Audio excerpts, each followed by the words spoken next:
దినం దేవుని వాగ్దానం. ఈ ఉదయకాల సమయంలో ఈ దినం దేవుని వాగ్దానం అని చక్కటి ఆత్మీయ కార్యక్రమానికి ప్రేమతో ఆహ్వానిస్తే ఎలా ఉన్నారు దేవుని బిడ్డలారా? బాగున్నారా? ఎంతమంది 50 దినాల ఉపవాస ప్రార్థనలు మరి చూడండి, మార్నింగ్ 5 to 6, ఈవినింగ్ రెగ్యులర్గా ప్రేయర్స్ జరుగుతున్నాయి. ఒక్కరోజు 2 రోజులైనా బెల్లంపల్లికి వచ్చి ప్రేయర్స్లో పాలు పొంది అక్టోబర్ 17వ తారీఖు ముగింపు సభకి కుటుంబాలుగా మనం పాలు పొందుదాం. ముఖ్యంగా ప్రార్థనలు, ఆత్మీయత చాలా అవసరం దేవుని బిడ్డలారా. మనం అనుకుంటాం నామకార్థ క్రైస్తవ జీవితం, అటు ఇటు ఉన్న జీవితంతో పరలోకం వెళ్ళగలుగుతామా? మనకు ఉంటుందండి. దిద్దుబాటు మనకు అవసరం కదా. దేవుని యొద్ద నుంచి కృప పొందటం అవసరం కదా. మరి దేవుని సన్నిధిలో గడిపినప్పుడే కదా ఇది జరిగేది. ఒక మనిషిలాగా బ్రతకడం కంటే క్రీస్తులో ఉన్న బిడ్డల గురించి చెప్తున్నాను. క్రీస్తు స్వభావం కలిగి బ్రతకడానికే ఫాస్టింగ్ ప్రేయర్స్ అండి. ప్రతి విషయంలో కూడా విడుదల అనేది మనం పొందటం కోసం. కాబట్టి ధైర్యంగా మీరు దేవుని సన్నిధిలో పాలు పొందుటకు సిద్ధపడండి. అమ్మ, మేము తట్టుకోలేని కష్టాల్లో, శ్రమల్లో, గాయాల్లో, అవమానాల్లో, నిందల్లో, పోరాటాల్లో ఎంతోమంది ఉండొచ్చు. మీ ఇల్లు, మీరు చెయ్యని నేరాలు, చెయ్యని పొరపాట్లు మీ మీద పడుతుండొచ్చు. లేదా నీ భర్తించి వారు, భార్య తరపున వారు, లేకపోతే నీ ఇరుగు పొరుగు వారు, నీ ఆఫీసులో, ఉద్యోగాల్లో అసలు ఏదో ఒక శోధన, ఏదో ఒక బాధ, ఒక పక్క అప్పుల భారం, ఒక పక్క పిల్లల చదువులు, ఒకరి జాబ్స్, అనేక రీతిలుగా మీకు సఫరింగ్స్ ఉన్నాయేమో. కానీ దేవుడు శ్రమలు పాలు చేసే దేవుడు కాదండి, శ్రమలో నుండి మనకి విజయాన్ని ఇచ్చే దేవుడు. అంటే దేవుని బిడ్డలకు శ్రమలు రావా? చెప్పండి మీరు. కష్టాలు రావా? బాధలు రావా? నిందలు ఉండవా? అవమానాలు ఉండవా? ఉంటాయి, అవన్నీ ఉంటాయి. కానీ దేవుడు మనకి విజయాన్ని ఇస్తాడు. ఈరోజు ఎంతమంది బాధలు ఉన్నారు, దిగులు పడకండి. నమ్మకంగా మేమైతే ప్రార్థన చేస్తున్నాం. మీరు కూడా మనతో కలిసి ప్రార్థన చేయండి. మనందరం కలిసి చేద్దాం. మన ప్రార్థనలకు దేవుడు జవాబిస్తాడు. మారు మనసు పొందిన బిడ్డలు ఉంటే యేసు రక్షకుడు ఒక్కసారి మీ పాపాలు క్షమించబడి మీ హృదయంలో క్రీస్తుని చేర్చుకుంటే మీకు నిత్య జీవం, పరలోకం ఉంటుంది, పాప క్షమాపణ ఉంటుంది. కాబట్టి దేవుని తట్టు మీ హృదయాలు తిప్పి దేవుని వైపు చూడండి. రెండోదిగా, ఎంతమంది వాగ్దానానికి సిద్ధంగా ఉన్నారు? నేను చదువుతున్నాను ఒకటే ఒక మాట. యెషయా గ్రంథం 29వ అధ్యాయం మరి 22వ వచనం, 2వ మాట. ఇక మీదట యాకోబు సిగ్గుపడడు, ఇక మీదట ఆయన ముఖము తెల్లబారదు. దేవుని బిడ్డలు యాకోబు గురించి, ఆయన ముఖమట, ఆయన సంతానం వారు, ఆయన కుటుంబం సిగ్గుపడదు, వాళ్ళ ముఖం తెల్లబారదు. అంటే ఇక మీదట అనే మాట నువ్వు రాసి పెట్టుకో. ఇక మీదట నువ్వు సిగ్గుపడవు, ఇక మీదట నువ్వు సిగ్గుపడవు. దేవుని వాగ్దానం అంటే ఇక మీదట నీ జీవితాన్ని, నీ ముఖం తెల్లబారదు. అంటే దేవుడు నీ జీవితంలో ఒక గొప్ప కార్యాన్ని జరిగించబోతున్నాడు. కృప వెంబడి కృపని చూపబోతున్నాడు. ఆయన దైవ కార్యం జరగబోతున్నది. దేవుడు మాట్లాడుతున్నాడు ఈరోజు ఉదయం. మీ జీవితాలని, మీ కుటుంబాలని, మీ హృదయాలని దిద్దుకోండి. పరిశుద్ధాత్మ దేవుడు మాట్లాడుతున్నాడు. ఎక్కడ మీరు తప్పు చేస్తున్నారు, ఎక్కడ పొరపాటు చేస్తారు, అవన్నీ వదిలిపెట్టండి. దేవుని సన్నిధిలో క్షమించమని కోరుతున్నారు.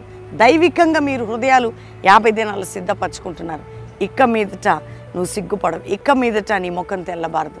దేవుడు నీ జీవితాన్ని పట్టుకుంటున్నాడు ఈరోజు. నీ బిడ్డల విషయంలో, భర్త విషయంలో, ఆత్మ విషయంలో సిగ్గు, అవమానం, గాయము, పోరాటాలు, వేదనలు లేదు. ఇక మీదట నీవు సిగ్గుపడవు. దేవుని వాగ్దానం ఈరోజు. ఆ మాట పట్టుకొని ప్రార్థన చేయండి. దాని కింద పైన వచనాలు కూడా మీరు చదవండి.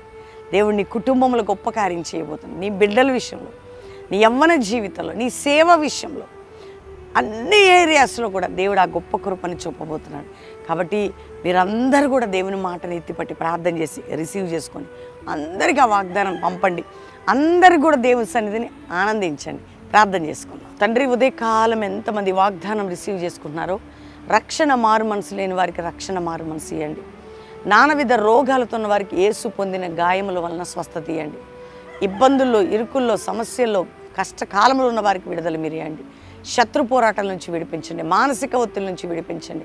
ఆర్థిక బంధకాల నుంచి విడిపించండి. ఎక్కడెక్కడ నీ బిడ్డలు చేదులో ఉన్నారు, మానసిక ఒత్తిడిలో ఉన్నారు, విడుదల మీరు దయచేయండి.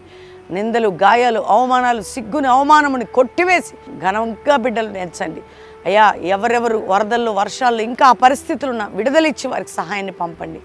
ఏ కుటుంబాలైతే నాయనా ఎక్కడెక్కడ పోరాటాల్లో ఉన్నారు వారికి విడుదల ఇవ్వండి. ఇతర దేశాలు మా ప్రియులను కాపాడి శత్రు నుంచి విడిపించి ఆత్మ సంబంధంగా నీ బిడ్డలు ఉండటానికి సహాయం చేయండి.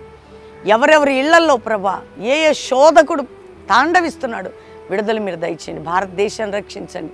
క్రైస్తవ సమాజంలో ఉద్యమం మీరు దయచేయండి. ఒక జాషువా జనరేషన్ మీరు లేపండి. అపోస్తుల సేవ తీసుకురండి ప్రభా. కల్వరి మినిస్ట్రీకి విరోధమైన ప్రతి ఆయుధాన్ని బంధిస్తూ ఈ స్థలం మీద శత్రువుని గద్దిస్తూ నీ రక్తంతో సీల్ చేస్తున్నాం. అంతేకాక ప్రభా 50 దినాలు మహిమకరంగా జరిగించి ప్రార్థనలో ఉండేవారు, అడుగు పెట్టేవారు, లైవ్లో ఏకీభవించేవారు, వాగ్దానం వింటున్నవారు, వారి జీవితాలకు గొప్ప విజయం చూడాలని ప్రార్థన చేస్తున్నాం. మ్యారేజ్ డే కుటుంబాన్ని బ్లెస్ చేస్తూ ఈ సంవత్సరంలో వారి జీవితంలో నాయన ఆనందాన్ని, సంతోషాన్ని, ఆశీర్వాదాన్ని, దీవెనలన్నీ ఆ బిడ్డలకి ఇచ్చి వారి కుటుంబ జీవితం సౌఖ్యంగాను సమాధానంగా ఉంటూ సాయం చేయండి. బర్త్డే బిడ్డలను బ్లెస్ చేస్తున్నాం. వారు ఆత్మీయులుగాను అన్ని విధాలుగా వర్ధిల్లుతూ ఈ నూతన సంవత్సరిక శుభములు వారి మీద ప్రకటిస్తున్నాను. ఈరోజు ఎవరెవరు ఏ బంధకములు ఉన్నా మరొకసారి నీకు అప్పచెప్తూ పిల్లలు స్కూల్కి వస్తున్న కాపాడి జ్ఞానమేయండి. జ్వరాలు, అనారోగ్యాలు ఉంటే స్వస్థపరచండి.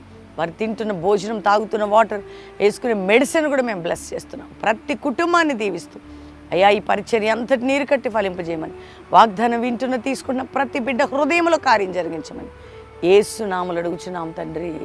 Amen, amen, amen. వాగ్దానం అందరు లైక్ చేయండి, షేర్ చేయండి, మంచి కామెంట్స్ పెట్టండి, దేవుని మహింపరచండి. ముఖ్యంగా ఈ ఉదయకాలం ఎంతమంది వాగ్దానం రిసీవ్ చేసుకున్నారు? మీ జీవితాల్లో ఇచ్చినటువంటి మాటని ఎత్తిపట్టి ప్రార్థన చేయండి. ఏదో చదివేసి పక్క పెట్టండి. ఏడవక ఊరుకొనే పాటను కూడా వింటూ అందరూ కూడా ప్రార్థన చేయండి. 50 దినాలు శక్తివంతంగా జరుగుతున్నాయి ప్రార్థనలు. చాలా చక్కగా ఉదయకాలం నుంచి కంటిన్యూగా జరుగుతున్నాయి. మీరందరూ కుటుంబాలతో పాలు పొందండి. అంతేకాక ఎంతమంది బిడ్డలు ఉదయకాల ప్రార్థనలలో, సాయంకాల ప్రార్థనలలో పాలు పొందుతున్నారో బెల్లంపల్లికి 1-2 రోజులైనా రావడానికి ప్రయత్నం చేయండి. అక్టోబర్ 17 ముగింపు సభ. దేవుడు అనేక ప్రార్థనలు ఈ ప్రాంగణంలో జరుగుతూ ఉన్నాయి. దైవ కార్యాలు జరుగుతున్నాయి. ప్రార్థన ఒక్కటే గొప్ప కార్యాలు చేయగలుగుతుంది. అది ఉపవాస ప్రార్థన. కాబట్టి ప్రేమతో మిమ్మల్ని ఆహ్వానిస్తూ దేవుడు మీ అందరినీ దీవించును గాక. Praise the lord.